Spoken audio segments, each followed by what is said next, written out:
মানে সাগরের সমুদ্রের যে পরিমাণ পানির ফেনা আছে এই পরিমাণ গুনাহ থাকলে আল্লাহ মাফ করে দেবে। এই হাদিসের তসবিহ আরেক হাদিসের মধ্যে আসছে तमाम পৃথিবীতে যতগুলি বালু কণা আছে এই পরিমাণও যদি গুনাহ থাকে এই তসবিহ পড়ার বিনিময়ে আল্লাহ মাফ করে দেবে। সুবহানাল্লাহ। বেড়াই শব্দ কম ওজন বেশি, শব্দ কম ওজন বেশি, এই ভাবা।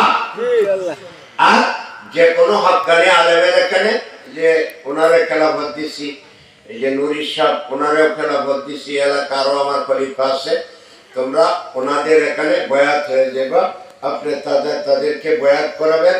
তুমিও এখানে মাসিক কাঙ্ক্ষা চালু করো, মুফতি সাহেব চালু করবেন, পরস্পরে মিলিয়া চালাইবা। এলাকার যেন একটা মানুষও বয়াত ছাড়া না থাকে, যেন দরগা বাজারের দিকে মানুষ না যায়।